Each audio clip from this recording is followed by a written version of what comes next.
Hi, Wildling. Hey, I'm still looking for some more interesting guests on European herbalism and foraging. So if you know anybody that would want to be a guest in my podcast series, please feel free to reach out and contact me through social media, Wild Plant Forager, or through my website, wildplantforager.com. Thank you so much.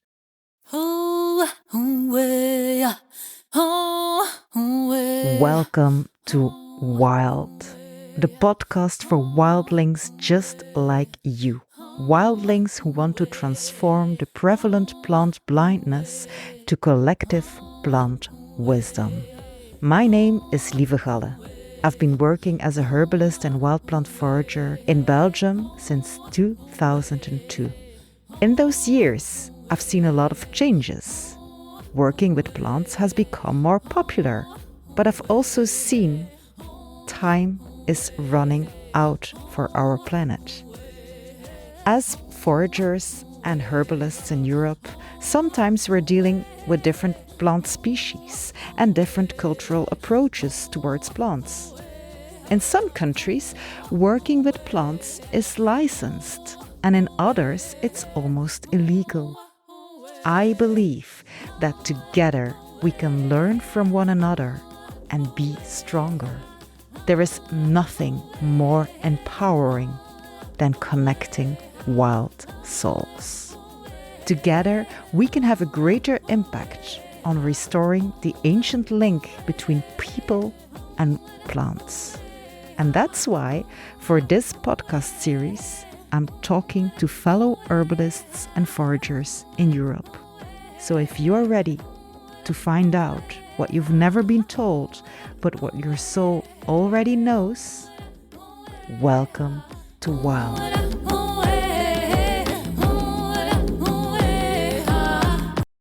Hello, Wildling. Welcome to a new episode of the Wild Podcast. And today I have with me Anita Wasik. I think I'm trying to pronounce it right. She's a Polish medical herbalist and biomedical scientist. She's based in Finland. She specializes in chronic illnesses, integrating herbal practices with functional medicine. Her areas of focus include environmental and hormonal health, digestive issues, immune disbalance, pain and fatigue, and mental health problems. She emphasizes a holistic, personalized approach and offers consultations and retreats. Welcome, Anita, to the podcasts. Thank you for inviting me. How did your journey with the plants get started? What inspired you to become a medical herbalist? So actually, I would never think that I would become a medical herbalist. Even the herbs were a part of my life since childhood. So my grandparents were quite often collecting some herbs, drying them, and we were using them as the first aid. For example, during colds and flus. And later in my life, I learned that my grandma was self-taught herbalist. And that time in the villages, you couldn't have easy access to doctors. So she was a kind of local therapist there. And my kind of career path went towards more like science, medical science, because I was always interested in human physiology, anatomy, and cell biology. So I pursued career in biomedical science, and I obtained this doctorate degree in Finland and a master degree in biotechnology and molecular biology in Poland. And then I spent several years working as a scientist in Poland, Finland, and Germany. And in 2016, I went for a trip, like more exotic trip to Asia. And that trip changed my life totally. So when I returned from that trip, I started to feel quite sick. So of course I visited doctors and even tropical medicine specialists, but they left me without the diagnosis. Even I was profoundly fatigued and in pain. So that was the first moment I start to a bit explore more natural and alternative ways of diagnosis. So when I found out what's going on with me, and that was in Poland, I turned towards like herbal treatment, but still not a professional way from my side. So I was using others people's knowledge, and I started to reclaim my health slowly, but still. And that was the moment also I started to a bit question my career, because I knew that as a scientist, I have two options. Even I stay at academia, or then I go to biotech or pharma companies. And the second option was never, never for me. I felt that inside, I listened to my gut feeling, and it was totally even against me. So I still continued at the academia, but I decided to study herbal medicine at the same time, and I found a school in Great Britain. And funny enough, when I started to study herbal medicine, I also became quite ill again.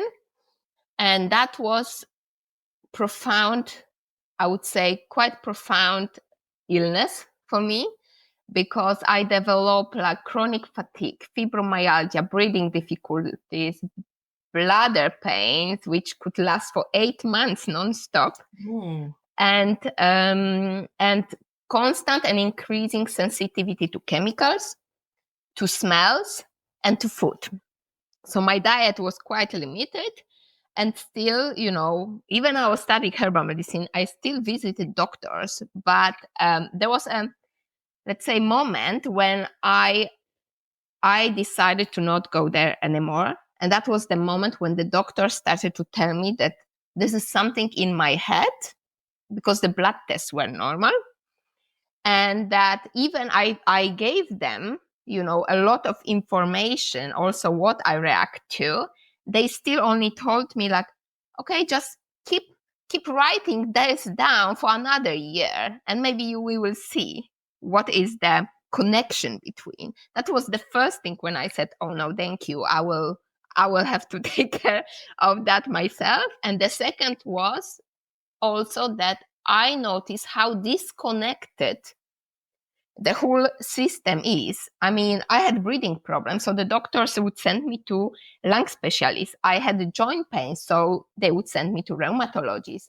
And even I said, no, listen me, there's just probably one or two root causes of my problems. So let's find them. And they were like, no, we sent you to different specialists. And if you go to these different specialists, everybody looks only at that particular organ in the body or tissue.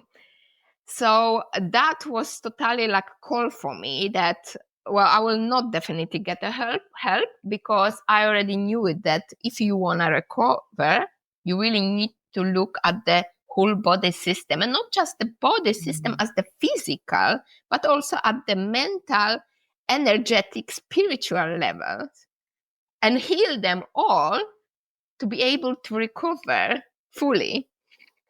But I think in that moment, I was still quite lucky that I'm a scientist, because I started to connect the dots. It took me a while. So I realized that I had mold illness, extreme mold toxicity, and I had quite unresolved infection still from this exotic trip a few years back. And on the top, there was, of course, some gut issues and borreliosis. All right. So this was quite a big cocktail for me. Yes. And so, of course, I was quite limited physically. So I couldn't work. I couldn't, do much of physical activities, and everything changed in life, because actually friends starts to go away. Many people left. And you know, it was kind of also wake up journey for me. So even now, you know, during this whole process, I felt quite exhausted. But when I look back, I feel that this was a big blessing for me, because without this experience, I would not get to the path which I believe is meant for me, because I do something what comes from my heart. And I think it's been always calling me to do this, but I was not listening enough to the signs.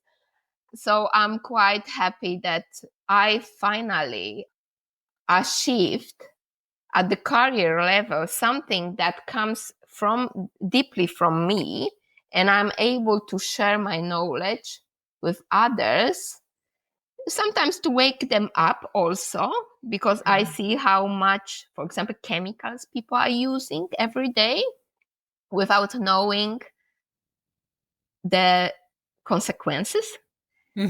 Are you talking about like cleaning supplies or about? Yeah, cleaning supplies, cosmetics, Yes. also food, because people eat nowadays quite processed food.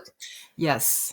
And they don't even realize that the diet has such a profound effect on our health. I mean, Hippocrates taught already that food is a medicine. So let's make this a medicine and not something against our body. Wow, it's been quite a journey for you. And I think a lot of the listeners have similar stories of chronic diseases that, because I think, of course, modern medicine has a lot of things that they can fix. But when it comes to chronic disease, quite often I see people coming to herbal medicine because there is some chronic condition, and modern medical medicine doesn't have any answers for that. So I yes. agree. And I think people then turn not only to herbal medicine, but any other naturopathic ways of healing. As you said, like modern medicine is quite advanced, but it's excellent when it's about acute situations. Yes. When it's about chronic, the problem is that they don't look at the root causes, the real root causes, but rather they try to treat the symptoms. And you know, people, they take pills and they may not feel pain, or they are not dizzy or something. So they feel, okay, I'm fine now. The problem is that the root cause is there, and actually is making more damage, because the body doesn't get this nervous system response to what's going on inside. So everything is Yes. numbed. Yes, and it's not as if you are healed, because if you stop taking the pills, it's still there. It just It all the is. symptoms return. Yes. Absolutely. So, how I'm wondering if there are like any Polish traditional herbal practices that influenced you as a medical herbalist. Oh, that's interesting question. So, you know, honestly, like I left Poland when I was 26 years old, and that time I was not that familiar with herbal medicine, so I was also not that interested in it.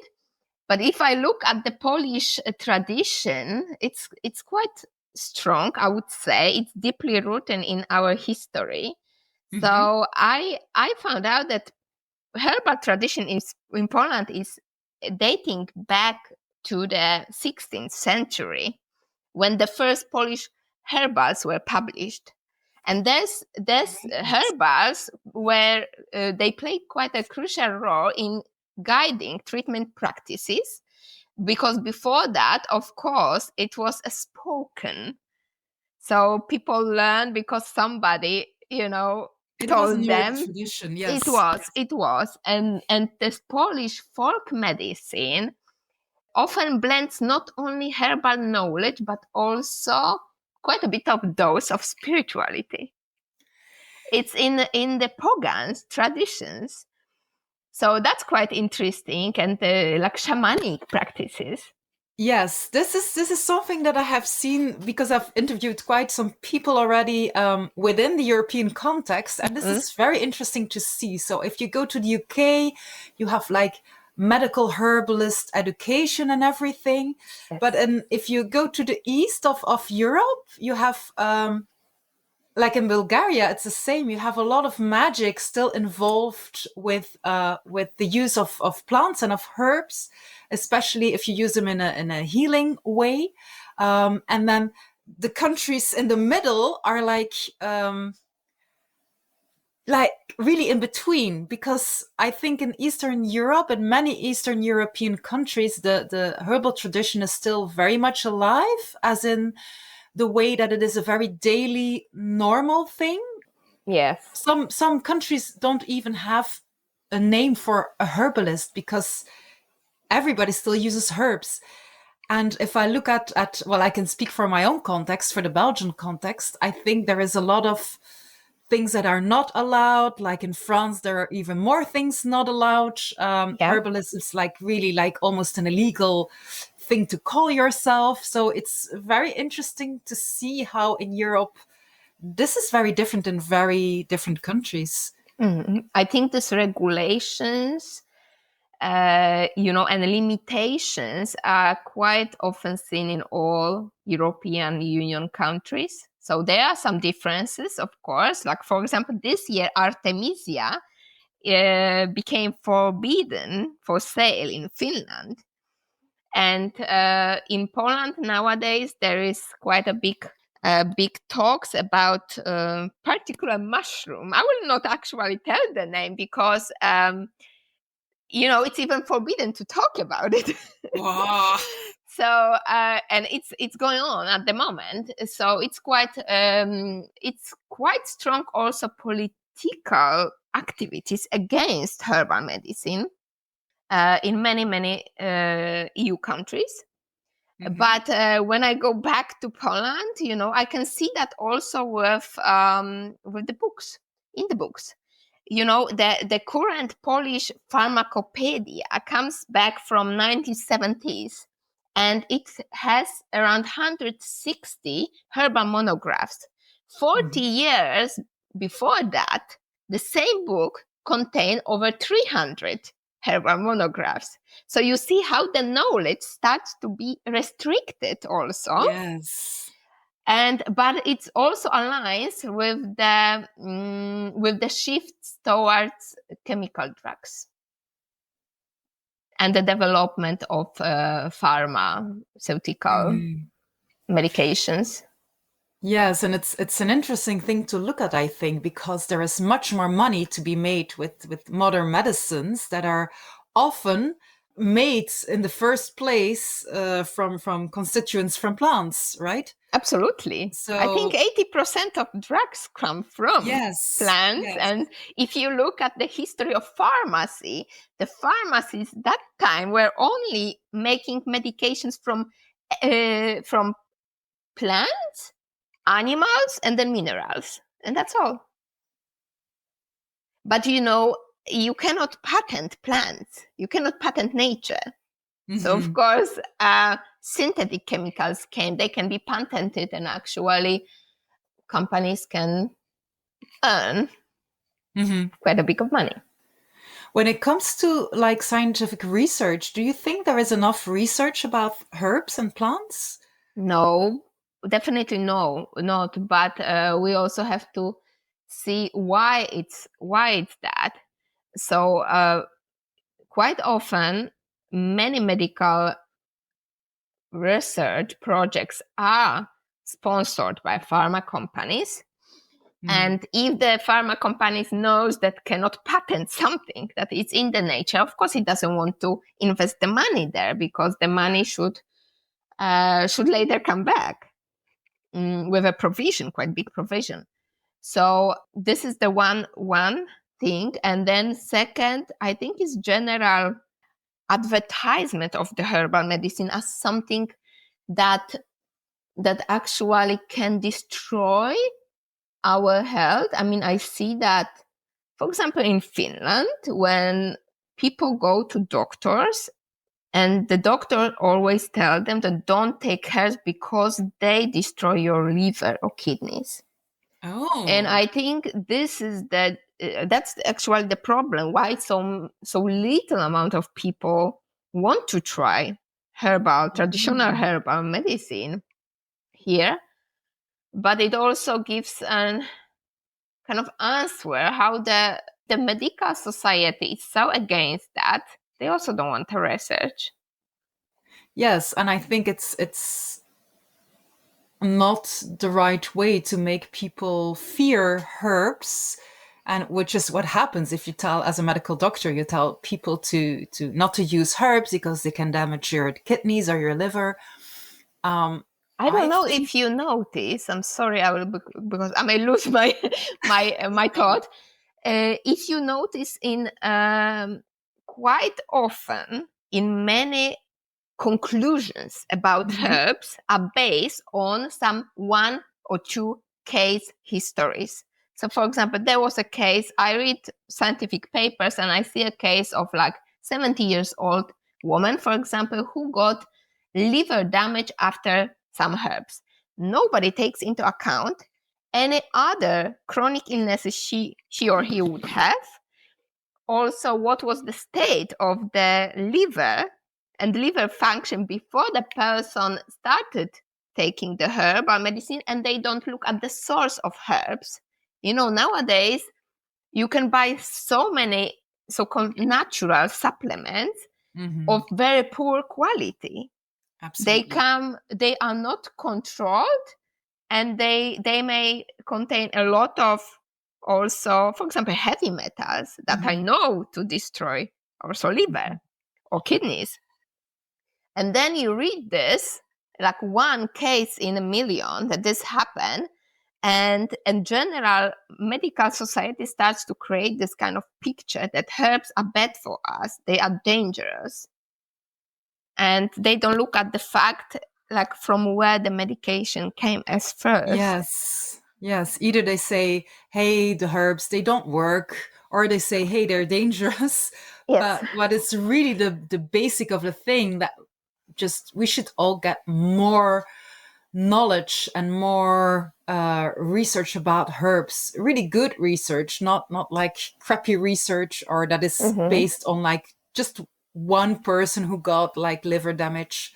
Yes. But it's about money. You need money to do that research. So and there's not many foundations that would even like to, let's say, give a grant for this kind of studies, which is unfortunate. But then I look that everything, it cannot be only about evidence-based.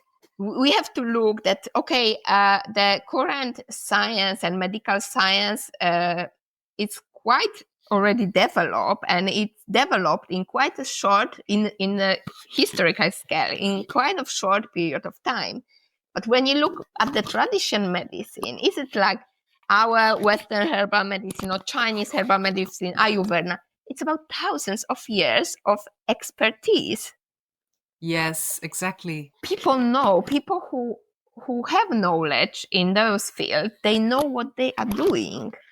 This knowledge was carried from generation to generation, and actually, I hope it won't be forgotten just because we have this boom of the modern medicine and this neglect towards the traditional approaches to treat. Yes, and I think in this viewpoint, it's very interesting to know that the World Health Organization is also putting more effort into mapping the whole traditional herbal medicine that is used in different countries. They did this for the traditional Chinese medicine, and now they're trying to map it for different cultures as well. And I think it's good because, yes, a lot of knowledge is just going extinct, and it's like it's also kind of a heritage that we have as a species and as different cultures, and it's something to really cherish because it's so valuable, instead of just throwing it away because we have modern medicine. Yes, and we should be proud of it. Yes, absolutely. Yes. So you live in Finland at the moment? Yes. I was wondering how if you compare it, I hear that you still have family in Poland. Yes. So if you compare it to like the Polish situation, how is it, how easy or how difficult is it to get access to high quality herbal preparations or to herbal schooling in these both countries? Could you tell a little bit more about that? Yes, sure. So in Poland, we have quite developed, I would say, herbal industry. So you can really get high quality herbs and herbal extracts, which are based on wild and cultivated herbs. And there is a wide range of herbal preparation, which are available in special herbal shops or pharmacies. But we have herbal shops in almost every town, not saying even big cities. So that's quite popular. And, you can go there and you can buy herbs in kilos. Yes. When I look at in Finland, there's only few shops that sell herbs or herbal preparations, and the amount is very limited. So dry herbs, like to make, for example, tea, you can find maybe like 10 in those shops, and in the amount of 50 to 100 grams only. The quality, the quality is high. Finland really puts quite a big, let's say, pressure on the quality. So if you buy here, you know that it's pure and it's really, it's active. I mean, with a lot of active compounds. It's prepared a good way, the proper way. Same is in Poland. But for example, the education is quite different, because in Finland, at least still 2 or 3 years ago, there were like 2 schools that were teaching on the weekends herbal practices. I think it was like 1 year course. And I think nowadays there's only 1 school left. And in Poland, it's totally opposite situation, because we have a lot of established schools, institutes that teach herbal medicine. And also you can take postgraduate studies or courses on herbs at some medical universities. Really? Yes. Okay. And still, I hope it will stay that way. So you can see the difference. Of course, in Poland, you don't study only herbal medicine like Western herbal medicine, but there's a lot of also the spirituality, exactly, shamanism, which is not that popular in Finland. I mean, there are some schools which teach shamanism, but they are, again, like some weekend courses. So the difference is quite big. Between these 2 countries in regards to education, to herbal medicine education. Yes. Yeah, I will correct that because Finland has quite high quality education system. Otherwise, about registration of the profession. So in Poland, medical herbalists are treated as registered professionals. That's not in Finland. So you can, everybody can call himself here like, a medical herbalist, but for your good, you need to have a diploma. Yes. And that's a bit of plus also, but there are minuses. The minus is that as a not registered profession, you cannot get client insurance, which is quite problematic, because you can, for example, if person comes to your practice and unfortunately breaks the leg, of course the insurance would cover that. But if some damage occurs because you may miss something or misdiagnose the person, the insurance will not cover that. In Poland, it will cover because it's a registered profession, and there are special insurances that would cover that. Right. So you see, practicing herbal medicine in Finland is more challenging, but I see that nowadays more and more people start to a bit turn back to natural medicine. And when I get a client, I always ask how you found me and why you actually want to even use herbs. And the most common answer is because none of the doctors help me. So this is still in Finland, this is a kind of the last option. Yeah. Yes, in Poland it's not, because many people, because it's still in our tradition. Yes. Quite often people, when they get ill, they first grab herbs, and if you go to, like, let's say old school doctors, or probably person who is already 70 years old, they still may prescribe you herbs as the first remedies. But the newest generation of the doctors have not much knowledge about herbs, and they go only into pharmaceuticals. Okay.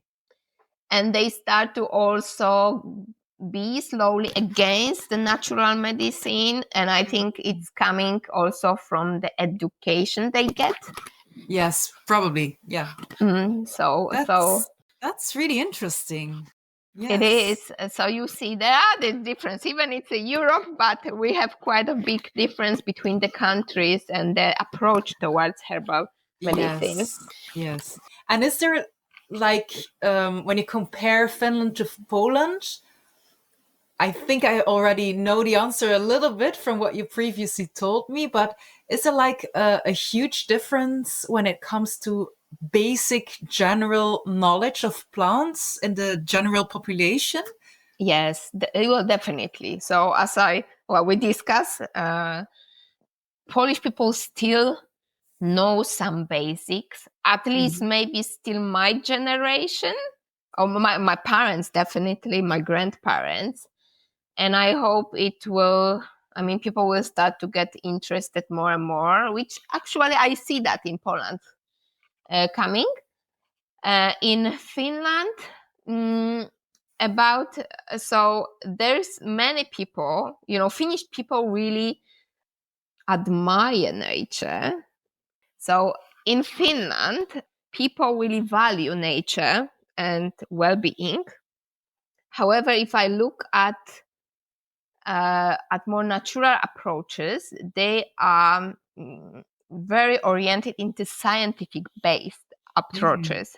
So nowadays there's a quite big boom about functional food, like, for example, dry berries extracts, spirulina, and all the similar things. So I think Finns are more prone into trying those instead of traditional herbal preparations. Right. Because, of course, the knowledge, I see that the herbal knowledge is quite forgotten in Finland. Yes. Even Finland has quite a long history of a natural healing methods. And I think it was in 19th century one writer, actually doctor also, he put together all this information and write them down. Still, people don't recognize herbal medicine as one of the important ways of treatment. And it comes also from this whole, as I told you, the approach that everything here must be evidence-based, scientifically proven, and people are really looking at different, they have quite big knowledge here. Like, they really search by themselves into scientific papers and want to know more. But as we discussed before, there's not much research done on herbal medicine. So of course they miss those articles. And if they found something, it can be quite negative also.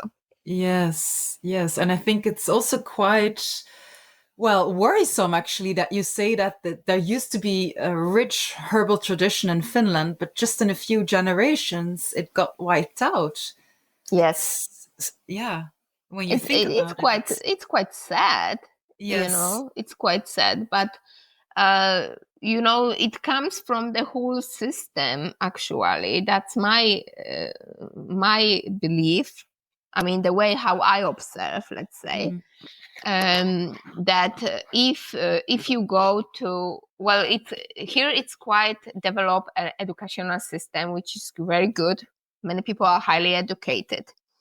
So they look at the evidence base, they look at the science. And because the system is made such, the medical system is made such that, it doesn't allow these natural healing methods to be part of the whole treatment process. People don't look at this themselves, and only people who are long chronically ill will turn into natural healing methods. They feel hopeless. Yes, absolutely. And or people who have already some knowledge or somehow involved in natural ways of healing. So I have customers who are, for example, Chinese medicine practitioners.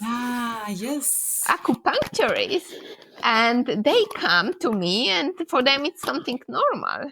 They just wanted another approach to look at the health. Yes. So I see that it's really challenging here, but I also see that there starts to be slowly some turn towards the natural healing. It's still covered by a lot of this scientifically must be based information, or nowadays also boom in technology. They use a lot of which is also good because it helps them to track their own health, but they use a lot of technology towards self treatments. I think that's very fascinating what you say, that like Chinese people come to you as a client because they have like this cultural framework of herbalism. It's ingrained into their culture. And I think in Europe, we could get this back in the countries where it's lost. We should get it back as a cultural framework that we can like refer to, or that we can rely on when it's needed. I think the beauty would be if medical society would like to collaborate with natural medicine practitioners and create this integrative approach, because as we discussed, modern medicine is quite good in treating the quite acute health problems, but quite often what comes after the acute, which is not treated well, or it develops into the chronic. And then it's something that we could combine this knowledge. Yes.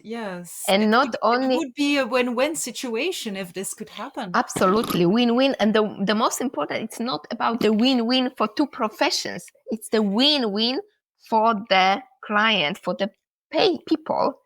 Yes, absolutely. I couldn't agree more, really. So I'm wondering, what would your advice be to someone who is interested in exploring herbalism as a career in a European context?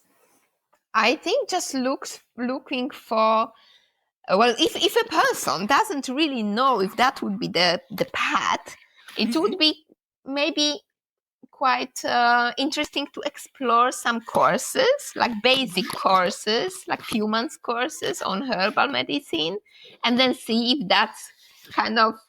that resonances with them. And if it does, then I would look for schools that offer herbal medicine education. Of course, you can do even like long studies online nowadays, and that's fine. I would look at schools which offer clinical practice, because it's something I had at the school I was, and it really prepared me to work with the clients. And understanding also that, when the person talks about symptoms, it's not just about listening, but you observing the person body, like skin, for example, gestures, energetic level. And so you see, we as the medical herbalists, we cannot diagnose, we cannot diagnose, but for our purposes to prescribe something, we do in our head our own diagnosis. And just listening is not enough. You really have to observe the person, and you learn that during the clinical training. So I would suggest that, go for school which offers also that, and that's actually quite an interesting journey. Yes. And the same I could tell about people who are chronically ill, because I know and I understand how it feels to be sick for years without getting help. It's frustrating and it's quite depressing, but we can look at the situation like as something totally negative, and get down even more, or then, look at a possibility. This is not a problem, it's my experience. And because during that experience, you can develop something that will be beneficial for you for the rest of your life. You may learn something more about yourself. You can realize who are your real friends. You can totally build your life again from scratch, the way you want and the way that resonates with you. At the beginning of my sickness, I know I'm telling now, it sounds all like beautiful story I had. No, at the beginning, it wasn't a beautiful story for me. It was extremely challenging.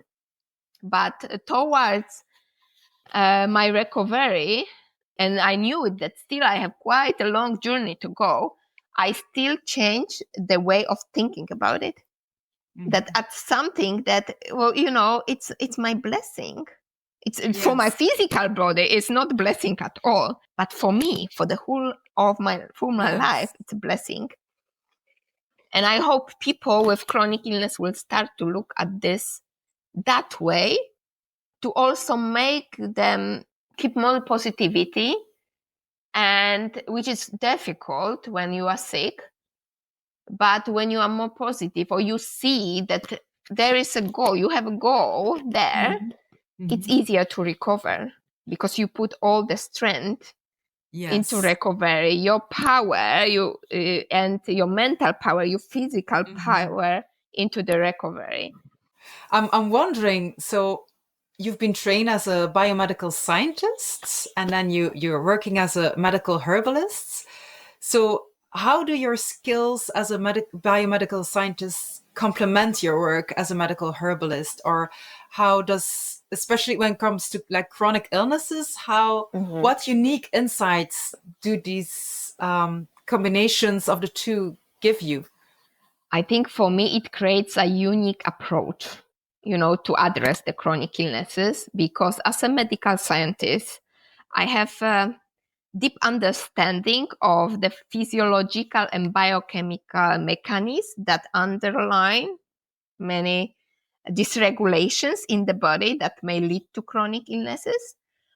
And also, for me, it's maybe easier. I'm not saying it's nothing against any other therapist, what I'm saying here, but maybe for me, it's just easier to interpret the scientific data.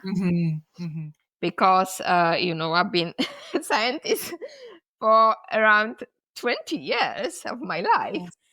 And this scientific foundation also allows me for more, I would say, precise identification of different imbalances like nutritional deficiencies or environmental toxins, and using different functional medicine approaches to identify those imbalances. On the other hand, the training in herbal medicine gave me this holistic perspective.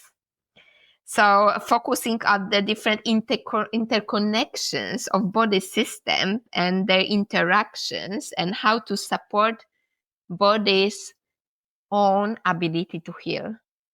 So herbal medicines offer, of course, century-known traditional knowledge, but also a bit of evidence-based now as well.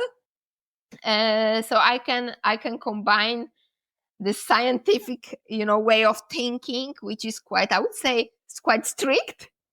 At least for me, the mind is, let's say, I would say I'm quite sharp in it in the moment, in the sense that, when I focus on something, I really do that job to the end. And when I read, I really don't read one article, but if I see something that I don't understand, I start to dig into different articles and connect the dots. And I think that was a blessing for me to be scientist when I got sick, because I was able to connect different, mechanisms. I was really, it sounds funny, but I had a piece of paper, big piece of paper, when I draw myself in the middle, and I was drawing different molecular pathways and looking at the connections between them and looking at the different root causes, what could cause which which disbalance. And this way I managed to collect all this information and heal. So so I think it's, for me, it's definitely a unique combination, which works for me. Maybe wouldn't work for other people. Yes, but I think it's a very complementary system that you have here. Wow. Very impressive. One thing I wanted to talk with you about also is what I found particularly interesting is your work in addressing like mold exposure disease and toxins in the system, like heavy metals. So I'm wondering how do you use herbal support for these things? Yes, definitely. Like environmental illnesses are something I specialize the most because of my personal experience. And herbs are super powerful, but they should be prescribed very individually. So even we will discuss what I do. It's not a prescription for everybody. Yes. So people should keep this in mind. So first you have to support detoxification organs, because the mold illness, well, that would need to be another topic because it's a huge topic. Mold illness includes mold toxicity, means the presence of mold toxins, mycotoxins. So you have to remove them from the body. Sometimes there is a colonization of the mold also in the body. So you have to use some antifungals. But my approach is that, I will not tell you in the proper order, because the order changes for every client, but you have to support detoxification organs like liver, like a kidney. So for example, milk thistle, because it's not only supports the liver in detoxification, but also protects the liver cells from the damage from those toxins. Then bulldog root, for example, because it's not just only a liver herb, but it's also supports the lymphatic drainage, which helps to remove the toxins from the tissues. Then next one, we have to remember that chemical toxins or biotoxins, so not only toxins that comes from mold, but also different infections like bacteria, viruses, or parasites. So different biotoxins dysregulate the immune system. So the immune system depends on the toxin type and the arm of the immune system. So the toxins may lead to actually suppression of the immune system, and in long term actually lead even to cancer, or the overreaction of the immune system and development of different allergies or muscle activation. So we have to stabilize the immune system as first as well. Then when you look where the immune system is located mostly, it's the gut. 70-80% of the immune system is in our gut. So you have to support the gut, and toxins and mold cause quite severe dysbiosis. You have to treat this dysbiosis to bring back the immune system to balance. Next one, you have to support the nervous system, because the biotoxins or chemical synthetic toxins will also affect the nervous system, and the person may develop, like, for example, anxiety, brain fog, fatigue.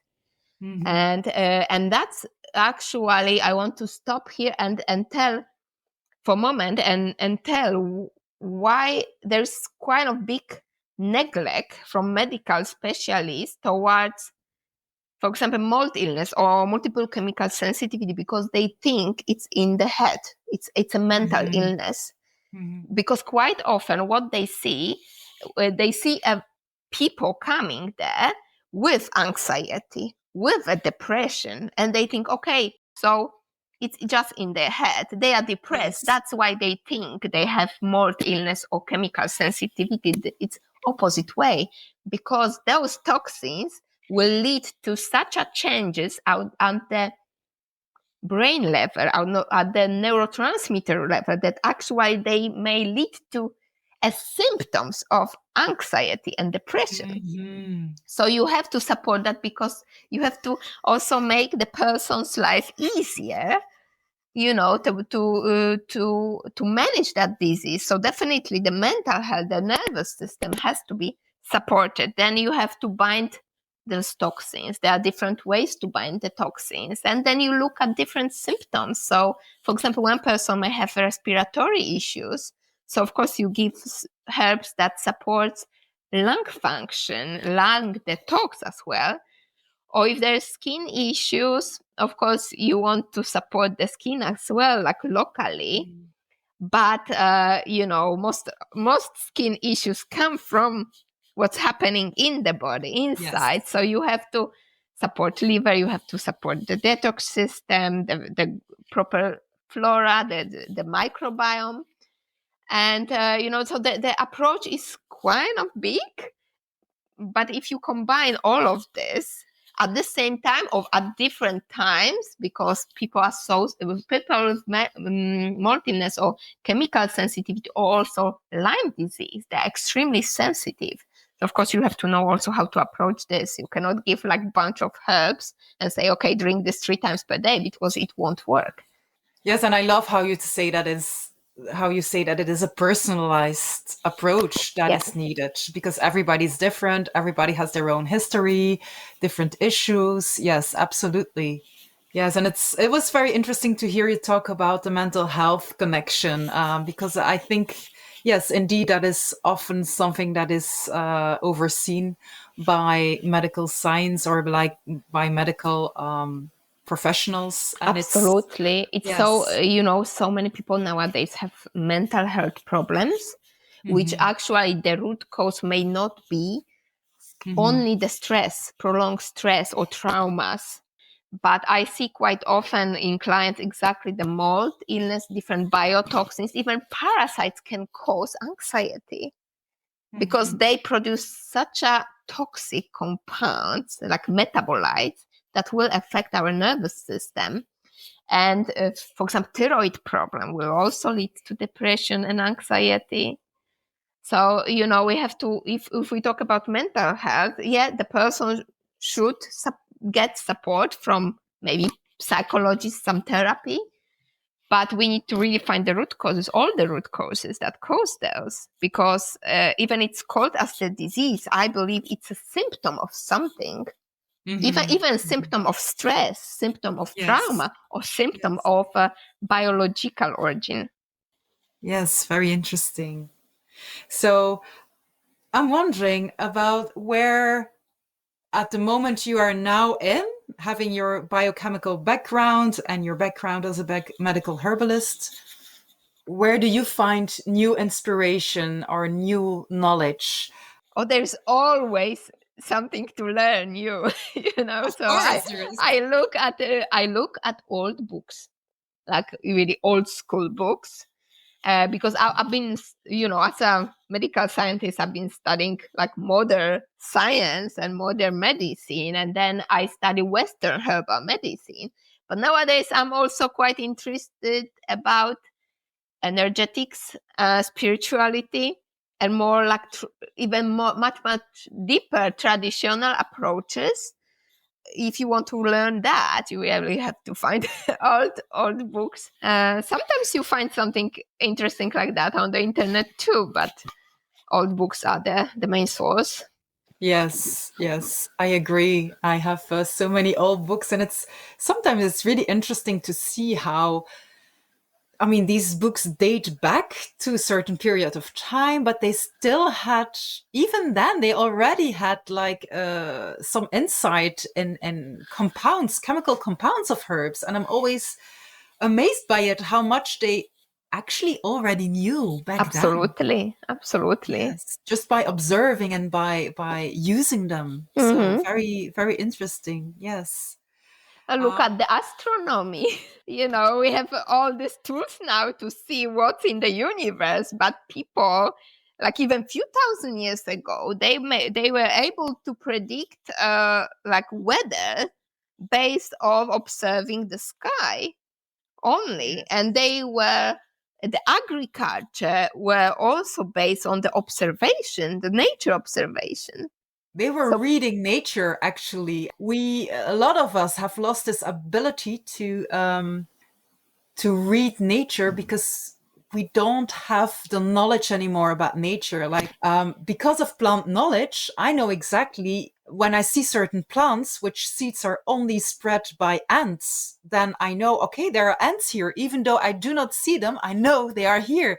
This is reading the landscape. And I think it's a particularly interesting part about herbalism, that you can see somewhere like a meadow that is quite dry in summer, but if you see like a valerian there and meadowsweet, you know that it will be wet area in the winter. And yes, I don't know if you know the work of Natural Navigator. It's a really interesting concept. So he says, yeah, people were able to orient themselves not only by how the sun was standing, but also by the stars and by looking at the bark of trees and seeing where the moss is growing and all of this. And we have just lost these abilities, and we can regain them, of course, but I see not enough people like worrying about losing these abilities, because it's like a basic life skill. And it's interesting what you told just a second ago, because this knowledge I still learn at the beginning of my primary school. Exactly how you orient yourself in nature by observing the nature. And when I look at like kids nowadays, they don't learn that anymore. So it was kind of interesting. See, Poland has this tradition, quite deep tradition, unfortunately, because of the education system is changing. Every government changes the education system. Many things are lost. Yes. What do you think should happen to make sure that not more knowledge is going extinct, is going lost? Knowledge about how plants work, or about navigating ourselves in nature, or I think we have to dig the information ourselves. We cannot count that this knowledge will come, because it would require governments and different institutions, also different companies, including pharma companies, chemical companies, to change their approach. And they will not do that, at least not in the near future. So it's only about us. As I told, that our health is in our hand, not in the hand of therapist or doctor. It's the same about the knowledge. The knowledge is there. You have to dig it. It's about us. We have to do it. Yes. That's a lovely way to end this very interesting conversation. Thank you so much, Anita, for your time. Thank you so much. It was really, really interesting. Words. I'm wondering if people want to find out more about your work, where can they find information? On my website, for example, like www.anitawasik.com, Wasik by W. And I have also social media accounts, so Dr. Anita Wasik, so people can find me there. All right. Thank you so much. Thank you again. Dear wildling that was listening, thank you so much for listening to this episode. See you the next time, but in the meantime, keep powdering your nose with dandelion pollen. Bye-bye. A warm thank you for listening, Wildie. Are you feeling a wild itch after this episode? Well, just head over to wildplantforager.com and feel free to connect with me on social media. I'm looking forward to the next episode. I hope you'll be there. But for now, just go outside and follow your wild heart.